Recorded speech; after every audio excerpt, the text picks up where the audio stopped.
вечер, дорогие телезрители. В эфире телеканала Киимус, программа «Киэфир». С вами я, ведущая данной программы Айджамал Османова. Как и обычно, стартуем в 19:30, и целый час мы будем вместе с вами отвечать на актуальные вопросы и, соответственно, их же вам и задавать. А тема нашего сегодняшнего эфира очень действительно нужная, необходимая и актуальная, я думаю, всегда. Нет такого дня, чтобы мы не говорили о дорогах, о дорожно-транспортных происшествиях и, соответственно, о правилах дорожного движения.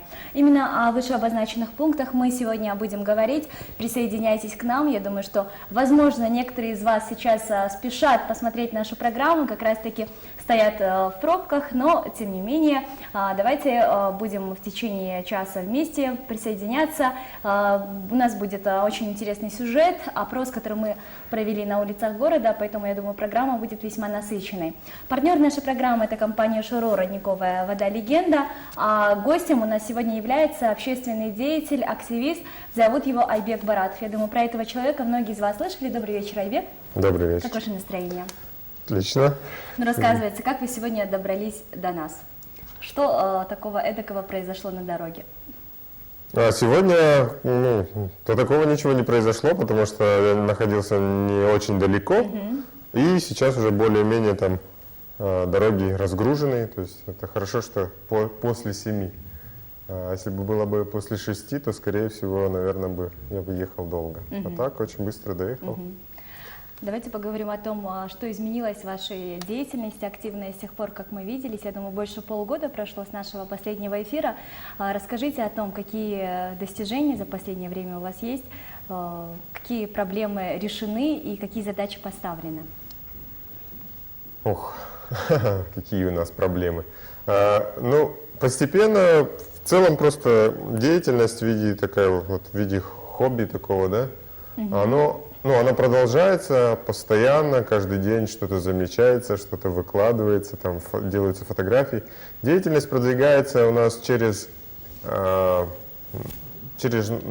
наш веб-ресурс, там сообщество правильных водителей, Drive to KG, куда через Facebook или по почте присылается очень много материала интересного. Ну и самый лучший материал мы выставляем на сайте. Материал, который заслуживает внимания. То есть это любой может выслать этот материал, если вы засняли там, да, что-то интересное там, или наоборот очень что-то, не дай бог, трагическое, да. Но люди должны это видеть, люди должны знать, что безопасность на дорогах это очень интересно и очень важно, да. То есть, и поэтому мы стараемся этот интересный контент им подать, и вот так, что ли, воспитывать немножко. Когда я многим рассказала, что у нас сегодня будет в гостях Айбек Баратов, они заинтересовались тем, зачем Айбеку вообще этим заниматься. Многие меня спрашивали, является ли это его профессией, или насколько серьезно он относится вообще к тому, чем он занимается. Я думаю, что не только моих знакомых этот вопрос интересует, так как мы посредством социальных сетей видим, что каждый день какие-то посты вы выкладываете. То есть это не такое поверхностное, скажем, освещение проблем. Давайте ответим на вопросы, которые накопились. Чтобы, наверное, если говорить о профессиональной деятельности, то нет, конечно. Это просто хобби. Это то, что волнует меня каждый день, потому что я активный водитель. Я уверен, что это волнует еще очень многих людей, потому что они каждый день выходят на улицу, либо пешком, либо на общественном транспорте едут, либо на своих авто. И все они видят одно и то же. Одну и ту же картину, просто с разных ракурсов. Кто-то это видит, толкаясь в общественном транспорте, да, где еще и вдобавок водитель едет и курит, например, да. Кто-то едет в своей машине, да, и попадает в пробки, и, там, ругается, да, хамит друг другу. Хамят люди друг другу. Кто-то еще как-то, кто-то просто как пешеход переходит дорогу, да, и ему там не уступают дорогу, или создается какая-то ситуация. Вот это касается всех. То есть почему эта популярность такую, почему все любят это обсуждать и хотят это обсуждать, и очень с большим желанием делятся этой информацией, потому что это все мы. Это, если вы выходите на улицу, то вы участник дорожного движения, хотите вы того или не хотите. Ну и получается, что я этим начал заниматься именно потому, что я хочу улучшить в первую очередь ситуацию на дорогах для себя, для членов своей семьи. Да? И если это поможет еще кому-то, я буду только рад. Вот. И если, ну, как бы многие могут назвать это эгоистичным, да, возможно, это эгоистично, но если каждый из нас сделает для себя ситуацию лучше на дорогах, да, комфортнее, то от этого только все выиграют, и всем будет комфортно. Давайте от слов к делу перейдем. Расскажите о том, что вами проделано. Я знаю, что была инициатива по отношению именно к камерам, которых насчитывается не такое большое количество в городе, как хотелось бы. Вот насчет камер, пожалуйста, более подробно расскажите нам. Насчет камер, ну это давно уже начиналась инициатива. Многие знают, что на центральных улицах, там на Советской, да, на Белинского, ну на Манаса установлены были и сейчас до сих пор висят камеры. Но все знают, что они не работают. Почему не работают? Потому что просто запретили использовать, ну вообще очень глупая причина, ДПС МВД, как она называется, СМЭУ ГАИ, есть такая служба, которая, они ограничили вот компании одной доступ к столбам, куда их установили. Фактически эта компания бесплатно предоставляла услуги и готова, мне кажется, даже сейчас готова бесплатно установить на все 200 перекрестков города камеры наблюдения. И это такой, ну, как бы хороший жест, который почему-то нашими властями никак не адаптируется, не принимается. Что еще? Камеры в целом, предусмотрены, вот, они... Беспорядок на дороге. Многие утверждают, что это связано именно с отсутствием камер. Как вы считаете, это ли главная причина или существуют еще другие? Нет, это, конечно, не то чтобы причина. Вообще нужно, чтобы исправить ситуацию на дорогах, нужен комплекс мероприятий. И камеры это очень, занимают одно из главных мест в этом. Потому что правила у нас хорошие, да, правила дорожного движения. Ну, конечно, нужно там некоторые доработки сделать. Видеофиксацию, если установить, и если обеспечить там разметкой, да, город и так далее, то не нужно, чтобы огромное количество гаишников прятались за углом или за кустом или за деревом и ждали, пока кто-то нарушит, чтобы его остановить и оштрафовать. Это вообще в корне неправильный подход. Камеры, они обезличены.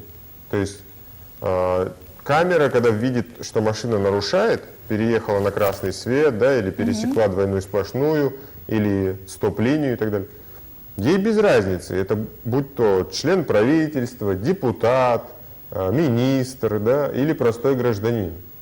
Все равны перед законом. Соответственно, формируется штраф, отсылается владельцу автомобиля. Даже если это правительство Кыргызской республики. Неважно, это Джугорку Кенеш Кыргызской республики, это Верховный суд. Штраф, если было нарушение правил дорожного движения, отправляется, соответственно, им. Вот тогда это все заработает. В Казахстане, в соседнем, многие знают, что введение этих видеонаблюдения, оно увеличило сбор по штрафам в 4 раза. Это большие деньги, учитывая, что ГАИ одна из, до первого места дает по сборам в госбюджет. Поэтому, понимаете, надо серьезнее к этому относиться. Мне вот импонировала и до сих пор импонирует очень инициатива по введению безопасного города, да, которая доказывает, что за очень короткий промежуток времени видеокамеры наблюдения, они дают результат. было там за сколько-то месяцев раскрыто несколько преступлений, в том числе и там 2 убийства, по-моему. То есть, понимаете, ну, вы находитесь под наблюдением. Ваши противоправные действия будут пресекаться. И в целом население города, население страны будет жить постепенно, ну как бы вот придет к тому, чтобы жить в безопасности и в спокойствии. Что... Айбек, вот я знаю, что с представителями ГАИ вы встречаетесь не только на дорогах во время съемок ваших видео, а также на официальных мероприятиях. Недавно вы приняли участие в конференции, вас пригласили члены ДПС. Расскажите, пожалуйста, с какой целью вы вообще сами отправились туда и какие вопросы вы подняли на данной конференции? Это был круглый стол, который посвящен был... Ну, ДПС презентовали, они рассказали там о статистике ДТП, о происшествиях, о травматизме, конечно же. Они презентовали новое устройство, которое они будут использовать уже до конца года. Это видеорегистраторы. То есть у каждого инспектора, когда он будет выходить, у него будет на груди висеть вот такой регистратор, который будет записывать весь разговор и фиксировать, соответственно, нарушения там, водителя и так далее. После чего там в конце смены они будут сдавать эту флешку, да, там, носитель, в базу данных будет все сливаться, и, соответственно, нарушения, которые есть, они будут синхронизироваться и приобщаться к протоколу видеофактами. Вот, это было основное такое их месседж такой. Меня приглашают почему? Потому что сейчас уже убедились, что стали считаться с моим мнением, потому что, скорее всего, я перешел от просто ругательства, да, или от просто критики службы ДПС к конкретным предложениям. То есть все мы критикуем там тех, не знаю, чиновников там, или представителей ДПС, да, сотрудников ДПС, но очень мало людей из этой абсолютной массы почти, да, предлагают конкретные решения, конструктивные решения. То есть, если вы чем-то недовольны, предложите, и не только на словах, а на действиях. И поэтому в первую очередь нужно задавать вопрос себе. Вот мы сегодня тоже на другом эфире обсуждали этот момент. Люди, большинство водителей винят во всем гаишников. И мэрию винят, и гаишников, и так далее, и так далее. Но не мэрия же создает пробки на дорогах, не гаишники создают пробки на дорогах. Это создаете вы, водители. Друг другу хамите, вы, водители. Друг друга подрезаете, не уступаете дорогу, вы, водители. Почему вы вините? Взятки даете, в конце концов, вы сами. Вас никто не заставляет. У вас никто не вымогает. Вам даже если кто-то спросил, да, там 200 сомов и можешь ехать, почему вы даете? Вот в первую очередь нужно задать вопрос себе. Когда вы перестанете давать взятки, тогда они перестанут брать взятки. Поэтому вот мне очень смешно даже до боли, да, когда вот говорят и винят во всем там, вот в поборах, да, ДПС. Люди сами виноваты. Они их приучили, они им дают. И поэтому видео, которое они презентовали тогда, оно и доказывает этот факт. То есть люди сами дают. Он говорит, нет, я не возьму. Они, нет, да возьми. Почему всегда берешь, берете, а вот сейчас не берете? Вот это было видео очень показательным. Те, кто не смотрел, ознакомьтесь. Очень интересно, и который показывает подряд несколько фактов, где водители целенаправленно предлагают деньги. И это, между прочим, уголовно наказуемое преступление, да, деяние. За это можно получить срок. Айбек, сейчас я думаю, чтобы более глубже рассмотреть этот вопрос и эту тему, и вообще узнать мнение наших горожан, мы прервемся на нашу рубрику «Опрос», после которой мы вернемся в студию и уже прокомментируем ответы на вопрос, что не устраивает вас на дорогах Кыргызстана. Вашему вниманию опрос.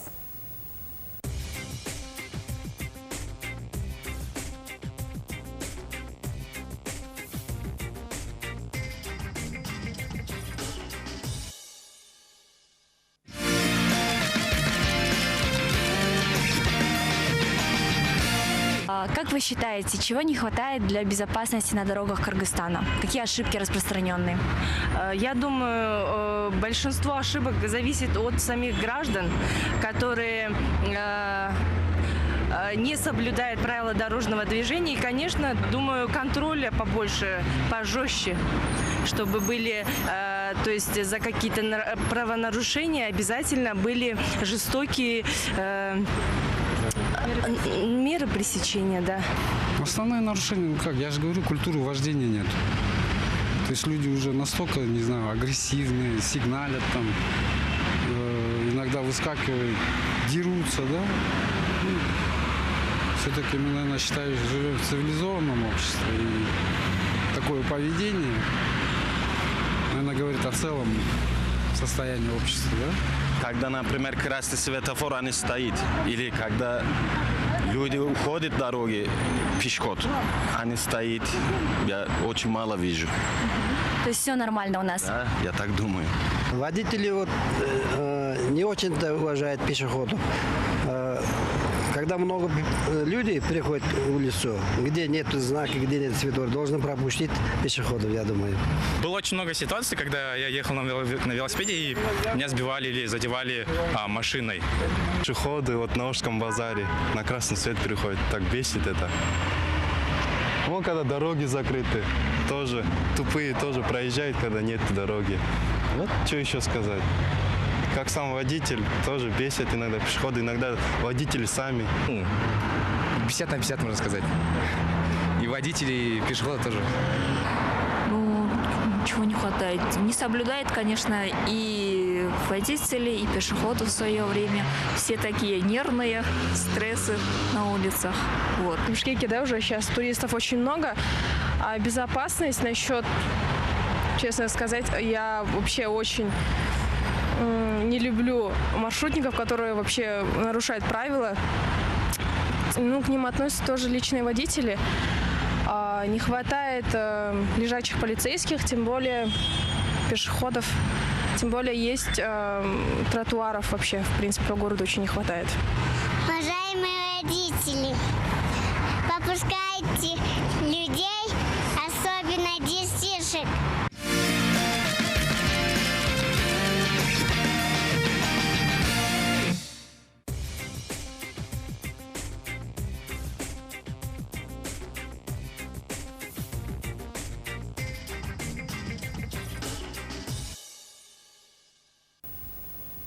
Вот такие разношерстные мнения, дорогие друзья, мы услышали от наших горожан, бишкекчан, на вопрос о том, чего же не хватает для дисциплины на дорогах Кыргызстана. Я же напомню, что вы смотрите программу «Кефир» на канале Кеймус, и если эта тема вас также волнует, интересует, то можете позвонить нам по номеру 56 46 85. У нас сегодня в гостях общественный деятель и активист, зовут его Айбек Баратов. Айбек, вот мы сейчас просмотрели рубрику «Опрос», и действительно разные взгляды. Даже мы услышали от одного гостя столицы, что в принципе все идеально. Наверняка он всего-то день или пару дней находился. Давайте остановимся на главных моментах. Одна из наших интервьюируемых женщин сказала, что не хватает лежачих полицейских. Как вы считаете, правильно ли это? Лежачих полицейских, может быть, и не хватает, но не в таком виде, в котором они сейчас устанавливаются. Ну, ни для кого не секрет, если вы проедете возле школ, да, возле университетов, там, где они установлены, то они только портят асфальтовое покрытие. То есть они, ну, буквально они делают вот пробоины в асфальте. Почему? Потому что завозится, во-первых, проводятся тендеры, и тендеры проводятся по принципу «кто дешевле». Соответственно, ну, как бы из соображения экономии средств. Но на самом деле это очень глупо, потому что нужно еще учитывать другие показатели, да, качества и вообще, насколько они прослужат. В итоге мы видим, что устанавливаются новые полицейские лежачие, через несколько месяцев, через пару месяцев они вот просто вдавливаются в этот асфальт. Асфальтовое покрытие портится, они потом отлетают и так далее.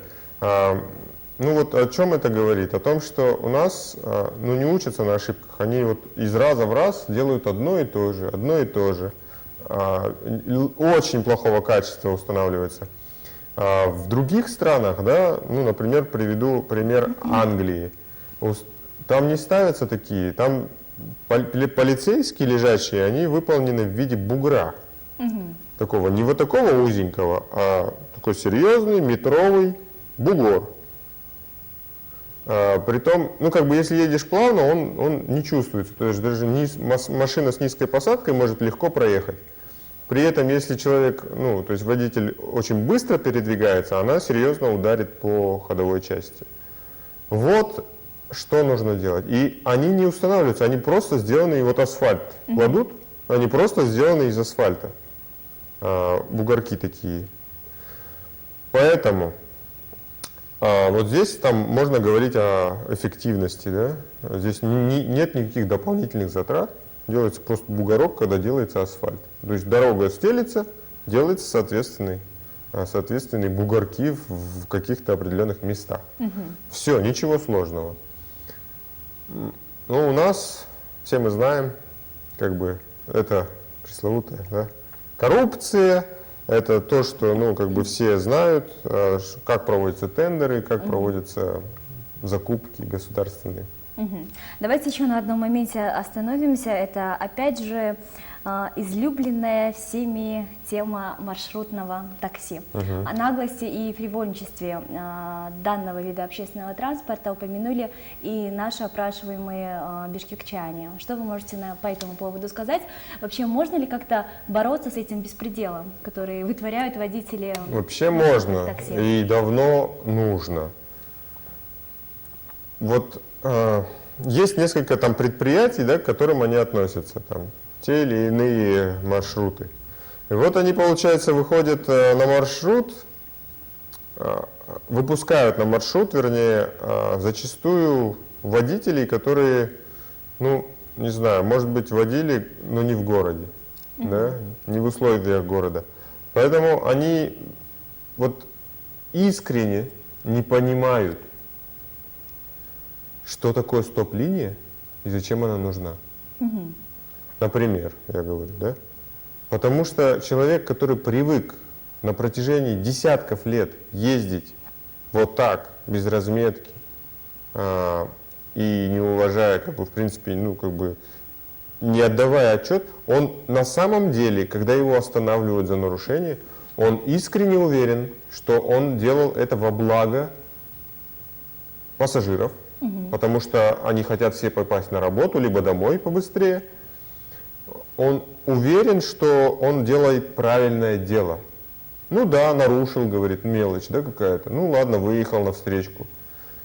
Но в комплексе, в большом, да, если мы рассматривать это все, создается ужасная картина. Все мы знаем. И еще более ужасная картина создается, когда, вот я тоже недавно проехался в маршрутке, я увидел, что люди, вы сами молчите, вас везут как попало, ваше здоровье подвергается риску, возможно, жизни ваши подвергаются риску, но вы едете и молчите. И вы ничего не говорите этому водителю, которому нужно всем автобусам, если не стукнуть по башке, то сказать: водитель, везите нас по-человечески. Но вот люди, да, они такие существа, к сожалению, что вот они хотят, авось нас пронесет, да, авось там успеем быстрее проехать. Но когда человек вас, понимаете, проводит 15 или 20 человек как минимум в бусике, и он пролетает на красный свет, и вы молчите при этом, то вы сами таким своим поведением поощряете нарушение правил дорожного движения. И то есть на вас плюют, а вы вот так вытираетесь и едете дальше. И ничего не говорите. И пока вы будете терпеть вот такое отношение к себе, ситуация не изменится. Нужно любить себя. Хотя бы один бы человек что-то сказал бы, другие бы поддержали. Но все молчат. И это повсеместно. Меня это очень сильно удивило, оскорбило. Я, был в замешательстве. Просто я бы призвал, да, людей не молчать. Вы же не молчите, когда там что-то вот другое, да, там, когда мусор во дворах, когда там совершаются какие-то там еще действия кем-то там преступниками или правонарушителями. Не надо бояться. Ну вот, Айбек, хочется поговорить именно про тех людей, которые как раз-таки не боятся, берут флаг в руки и также по вашему направлению стремятся сделать, навести порядок на дорогах Кыргызстана, сделать наш город чуть-чуть лучше. Это относительно новое движение в Кыргызстане, называется «Стоп-хам». Мы знаем, что в России уже достаточно популярное, заработал имя этот проект, но у нас немножко дико люди к этому относятся. Что вы думаете по поводу этих молодых группировок ребят, которые инициативно выходят на улицы города и подвергают себя риску? Я думаю, что они занимаются правильным делом, но с другой стороны, я думаю, что есть такая немного провокация, да, людей на агрессию. В целом, я сторонник больше другой. То есть мне очень многие на протяжении там, последних 2-3 лет, наверное, писали, там, вот, давай, почему ты не сделаешь стоп-хам в Бишкеке, почему ты не сделаешь... Потому что в целом концепция это просто не мое, да, вот эта концепция. Нужно... То есть, возможно, в большинстве случаев вот такое поведение, оно провоцирует негативное обратное поведение. То есть наклейка ничего не решает? Она, может быть, решает, но, опять же, это нужно делать систематично, это нужно проводить как бы параллельно еще разъяснительные работы, да? Нужно заручиться поддержкой большой группы людей. Я просто сторонник другого подхода. Не надо ничего клеить. Можно просто подойти и попросить вежливо очень. Вот, основываясь на ваш опыт, какие курьезные ситуации возникали, когда вы пытались просто подойти и просто вежливо с человеком поговорить? Мне кажется, были порой весьма агрессивные люди, с которыми да, зачастую, ну, есть такие люди, просто неадекватные люди, которые вот как бы там могут, как бы вежливо к нему подходишь, да, а могут послать просто подальше. Есть такие. Но, опять же, если будет подход системный, регулярный, постоянно это будет работать, выкладываться, таких хамов выкладывать там, в социальные сети, отмечать их, кто-то их узнает, это будет осуждение, это будет общественное порицание. И тогда до них это обязательно дойдет. Они будут в следующий раз думать, а другие возьмут с этого пример. Но можно ничего не клеить, не надо там посягать на чужую собственность, как-то ее портить или что-то делать. Можно просто подойти, несколько человек, сказать: здравствуйте, мы движение Стоп-хам. Мы вообще хотим, чтобы вот в нашей стране все было хорошо, чтобы движение, чтобы безопасность была. Вот вы сейчас нарушаете правила дорожного движения, конкретно такой пункт. Пожалуйста, не могли бы вы перепарковать автомобиль? Ну, как бы... Человек может сказать: нет, я сейчас там 5 минут там, или еще что-нибудь. Можно еще раз повторить и как бы его записать и сказать: ну хорошо, мы вас просто... То есть мы просто можем опубликовать это видео сейчас и показать по телевизору. Человек в таком виде, если увидит себя по телевизору, ему станет стыдно. Потому что его будут узнавать: тебя там соседи, да, ты скажешь: да, тебе сегодня показывали по Стоп-хаму. Как бы ему будет немножко неприятно, но при этом будет достигнут тот же эффект. Не надо ни с кем драться, не надо. И если это будет несколько раз повторяться, то в целом через несколько там сюжетов многие об этом узнают. Вот, Айбек, во время ваших рейдов, с которых вы начинали, скажем, вашу активную деятельность, расскажите, пожалуйста, были ли такие ситуации, когда на вас также, как показано во многих видео Стоп-хам, набрасывались люди с кулаками? И если такие ситуации возникали, как себя нужно повести в этой ситуации, чтобы справедливость в конце-то концов восторжествовала? Ну, да, есть, были такие случаи, но мне кажется, нужно просто... как сказать, не нужно оскорблять человека, не нужно его там провоцировать, если вы видите, что он очень агрессивно настроен. Любую агрессию можно потушить. И не надо это делать силой. Можно просто объяснить человеку, извиниться, сказать: ну, там, Вот, ну, как бы, ну, сейчас же есть факт того, что вы там, там что-то не так делаете. Ну, это опять же на заметку новому поколению. Да. И есть еще одно движение, которое также называется «Стоп-хам», но уже в юмористической призме, можем так сказать, так как проблемы на дорогах стали в буквальном смысле этого слова хорошим таким поводом пошутить, поюморить. И ребята с команды Тамашоу, которые совсем недавно были у нас в студии, рассказывали нам про свой опыт на дорогах Кыргызстана, когда они вышли и сняли это видео. При этом, когда просматриваешь видео, не складывается впечатление, что это какое-то видео юмористического характера. Да. Но в конце концов они говорят, что это все была постанова, что драки были не настоящие. Как вы считаете, нужны ли такие видео? Ведь они также могут вызвать бурю негативных эмоций у народа. Стоит ли вообще шутить над этой темой? Ну почему нет? Очень молодцы ребята, разрядили обстановку, да, что называется. Я считаю, что они как бы интересный контент создали, очень много людей посмотрело это. Мне, ну как бы я когда смотрел, был тизер сначала такой, да, мне стало очень интересно. То есть очень грамотно с точки зрения пиара они подошли, да, там раскрутки. Молодцы, пятерку ну, как я бы бы то ни было, поставил. я думаю, один день они посвятили тому, чтобы очистить дороги Кыргызстана. Да, так или иначе, люди, каждый для себя, кто увидел этот ролик, они вынесли что-то. То есть даже, это как вот, да, есть поговорка, в каждой шутке есть доля шутки, остальное все правда. Вот на самом деле они через вот такую шутку, они показали проблему, большую проблему. И, может быть, кто-то узнал себя, да, или свое поведение вот в этих там ребятах. В целом, вот я за такой подход, я за позитив. Не нужно говорить, да, вот мы там серьезные вещи обсуждаем, не нарушайте правила дорожного движения, не выезжайте на встречную полосу, не проезжайте на красный свет. Ну, как бы все так говорят, а вот они сделали по-другому. И вот я сторонник этого.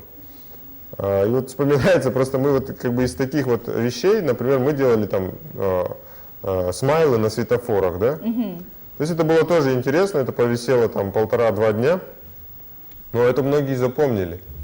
И это многие увидели и были, ну как бы, им было приятно, потому что зеленый светофор загорался, и там такой смайлик, да? Люди просто смотрят, видят и, ну, не знаю, что-то в них такая искорка, да, загорается, ну, прикольно. И повышается настроение сразу, им как-то веселее ехать, ну как-то есть какие-то, появляется всплеск эмоций. А когда там красный горел, он такой грустный, да, был. И то же самое, у людей, мы пытались разрядить обстановку на дороге, она потому что очень напряженная, все едут, все злые, колючие, там кто-то кого-то подрезает. А здесь это такое вот увидит он и вот просто улыбнется человек. И это уже, мне кажется, большой такой шаг, что ли, вот в сторону улучшения ситуации. Очень здорово, что действительно столько положительного мы можем сказать также об активных группах, которые выступают за справедливость и за соблюдение всех прав на дорогах Кыргызстана, как пешеходам, так и водителями, дорогие друзья. Я с этим полностью согласна, хочется услышать и ваши взгляды. Наш номер прямого эфира общедоступен 56 46 85. И раз уж мы сегодня говорим о правилах дорожного движения, предлагаю вам посмотреть ознакомительный сюжет на эту тему, в котором я принимала непосредственное участие. Дорогие друзья, мой первый урок по вождению, в котором мне удалось поучаствовать, сейчас вашему вниманию предстанет. Я думаю, что каждый из вас извлечет для себя нечто необходимое. Оставайтесь с нами.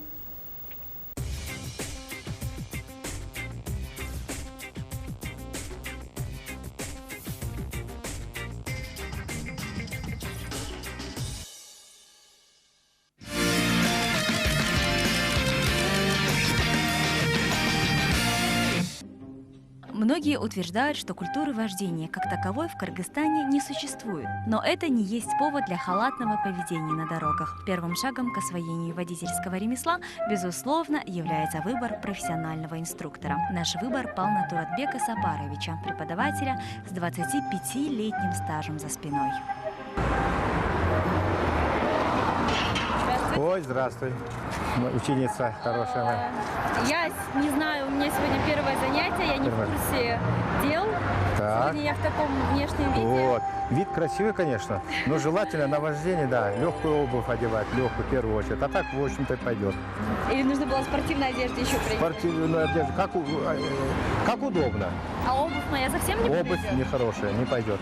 Надо переобуться с собой. У меня есть Давай, с собой ну все, смирная обувь. переобуться и вперед. Шпильки и платформа – ваши главные враги, так как во время езды вы должны чувствовать каждую педаль в машине. Тем более учебный транспорт зачастую имеет механическую коробку передач и, соответственно, не так-то прост в управлении. Именно на этой, не подающей надежду с первого взгляда машине, сегодня у меня состоится первое экспериментальное занятие по вождению. Хочется отметить, что данный автомобиль 89-го года выпуска, и на нем обучилось более 1000 человек. Перед выездом на трассу не забудьте проверить общее состояние двигателя, ведь именно он обеспечивает полноправное движение авто. Как, например, девушке определить, что вообще здесь В принципе, происходит? Я сейчас ничего не понимаю. для новичков здесь много ничего не надо знать. Ну, самое элементарное, вот, аккумуляторная батарея. Надо и на нее посмотреть, что вот провода, вот, она не выключена, не оторванная, чтобы видеть, на месте, это элементарно, все. Провода посмотреть, нигде не оторвана, шланги, нигде не подтекает, жидкость не какая-то. Все, если все нормально, вам этого достаточно. Необходимо внимательно прислушиваться к каждому слову инструктора. Хоть у него и есть дополнительные педали, это никоим образом не снимает ответственности с вас. Сцепление, тормоз и газ – вот ваши главные помощники. Зеркало заднего вида. Так, пропускаем все машины. Легкий газ. Легкий газ. Не стоит забывать включать поворотники, ведь от этого незамысловатого движения зависит ваша безопасность. Во. Так, если мы объезжаем машину, меняем полосу, это поворотку. Обязательно с поворотами. Будем менять? Да, мы уже поменяли. Вот, все спокойно. Поворотку выключаем, если она не выключилась. Так, потом вернуться вправо опять к себе. Газ слегка сбросить вправо, посмотреть в зеркало заднего вида. И запомните, что немаловажно всегда держать правильную дистанцию, смотреть по зеркалам и обращать внимание на скорость впереди и сзади едущих машин. Таким образом прошел мой первый день вождения за рулем. И я хочу отметить, что это действительно очень непростое дело. Поэтому будьте бдительны и осторожны, и не забудьте пройти школу вождения.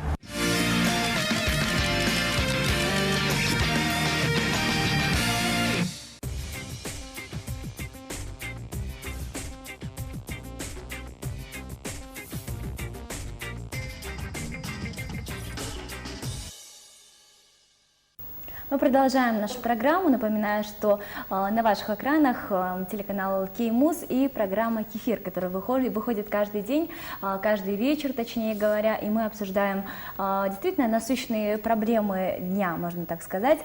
И сегодня мы говорим о дорогах Кыргызстана. Надеемся, что наш сюжет принес вам максимум пользы. И также у нас сегодня в гостях Айбек Баратов, который рассказывает нам обо всех своих новостях, и, скажем, целях, которые поставлены именно во имя, скажем, решения тех проблем, которые существуют у нас сейчас в Кыргызстане на дорогах. И сейчас я хочу поговорить с вами про проект «Безопасный город», который также вы уже успели обсудить с достаточно известным человеком, Умурбеком Бабановым. Расскажите, пожалуйста, нам более подробно про вашу встречу и про этот проект. Да, было у меня, еще давно появилась такая идея, это такие разговоры, затеять разговоры с известными людьми на разные темы, которые волнуют меня. И, в общем, это периодически я там через знакомых, через еще кого-то, спрашивал о такой возможности. В итоге там встретился с премьер-министром, потом так получилось, что вышло через пару дней, я смог встретиться с Умурбеком Бабановым. И, в принципе, задавал я вопросы примерно одни и те же, обсуждались вопросы одни и те же. А что касается безопасного города, да, можно сказать, что этот проект был инициирован при правительстве Бабанова, когда он был еще премьер-министром. И вот хочется сказать, что очень хорошая идея заложена, да, именно безопасности города. Но в целом эту идею можно развить дальше, и я уверен, что ее будут развивать дальше в рамках республики всей. То есть сначала говорилось о городе. Вот, там предлагалось очень много, и многое началось делаться, да, но потом, к сожалению, из-за, опять же, смены премьера-министра, да, это все успешно, благополучно закончилось. Есть только остался проект, а потом, ну, так как вот у нас меняются, как перчатки, да, премьер-министры, никто не может нормально это довести до конца. С одной стороны. С другой стороны, есть проблема в том, что, опять же, тендеры, да. Ну, я не знаю, наши правители, к сожалению, не умеют проводить тендеры. Они проводят все очень муторно, с кучей бюрократии и так далее. Если бы сделались более открытыми тендеры, если бы дали возможность всем наблюдать, обсуждать и так далее, было бы все куда, наверное, быстрее и лучше. Опять же, тот же самый через интернет дает бесплатные возможности, да, ну или легко обсуждать, голосовать, там, предложения вносить. Вот. Эти процедуры, к сожалению, не дают нормально завершить этот проект. Во-первых, по установке камер. Я уже упоминал выше, что была компания, она есть сейчас, она готова предоставить бесплатно установить на все перекрестки видеокамеры наблюдения. И мне очень непонятен до сих пор вопрос о том, что зачем тратить миллионы какие-то непонятных долларов и ждать какую-то компанию иностранную, которая, ну, когда есть компания, местная компания, которая готова бесплатно все сделать и дать доступ дать всем горожанам. То есть открыто сделать все камеры, все доступ. Единственное, что они хотели, они, конечно же, понимают, ну, и все мы понимаем, да, это колоссальные затраты. Они должны как-то, ну, если рассматривать это как бизнес, они, конечно же, должны окупаться, да. В итоге компания предложила, что если вам понадобится видео, то вы можете запросить и купить это видео без проблем. Официально, через бухгалтерию, никаких, все как положено. Кому-то видео надо, кому-то нет. Обычно надо кому-то, вот ДТП произошло, да, нету регистратора, а тут все вас записал. Да? И если вы хотите доказать свою невиновность в ДТП, вы пойдете, ну там заплатите, там, не знаю, условно 1000 сомов, да, за этот кусочек видео. И вы пойдете и докажете, кто виноват, кто нет. В том числе это касается, ну как бы ДТП, это такой очень маленький пример. Это касается там и преступлений, да, которые могут, видео с которых, с камер могут получать там и МВД, и другие службы, да. Это касается организации трафика, движения. Вот понимаете, здесь вот пробка, а вот здесь свободно. Есть безопасный город, да, в рамках этого всего там можно синхронизировать, либо через центральный пульт отключается здесь светофор, сделается зеленый, например, да, и вот делается зеленый коридор, так называемый, когда идет разгрузка. А потом, ну, то есть это очень-очень много плюсов дает. Вот как бы сейчас, не знаю, к чему это приведет, я уверен, что этот проект, ну, возобновится рано или поздно.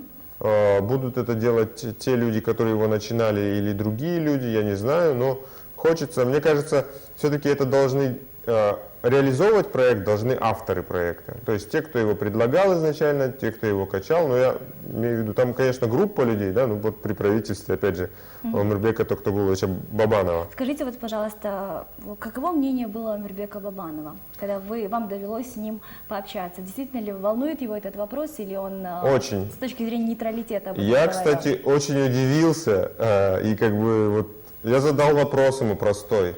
Как вы относитесь к тому, что с утра и вечером перекрывают дорогу центральную Манаса? Вот если сейчас обратиться к зрителям, да, я уверен, вот спросить, да, к водителям, как вы относитесь? Они все, конечно же, хором ответят, негативно относятся. И вот я спросил, а вы как относитесь? Он сказал, что, как и все горожане, я очень негативно отношусь. Почему ради одного человека должны страдать тысячи людей? Ждать в очереди, ждать в пробках, в жару, да, вот, ну сейчас прохладнее стало, ну вообще ждать. У всех дела, у всех людей дела есть. Они торопятся там детей в школу с утра отвозить, на работу торопятся, я не знаю, по каким-то другим делам, да, может как быть, вы считаете, Айбек, имеют ли больница. водители право, скажем, у сотрудника ГАИ потребовать имя того человека, ради которого ему приходится столько времени стоять? Вот, и это было тоже там одна, то есть очень смешно, я выкладывал тоже фотографии, да, и я спрашивал, почему я должен пропускать этого человека и кто этот человек. Но мне потом сказали, кто этот человек, это на самом деле имеет на блокировку улиц, ну так сказать, имеет право 3 человека. Это президент, это премьер-министр и спикер парламента. 3 персоны. Но почему ради 3 человек? Это такие же люди. Ну да, они VIP, но если вы едете с мигалками, вас все равно пропустят. Не нужно блокировать улицы, не нужно там делать коридор.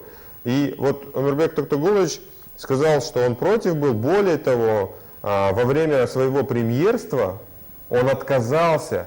Единственный, мне кажется, ну да, больше не было премьер-министров, которые бы отказались от блокировки улиц. И ездили бы так.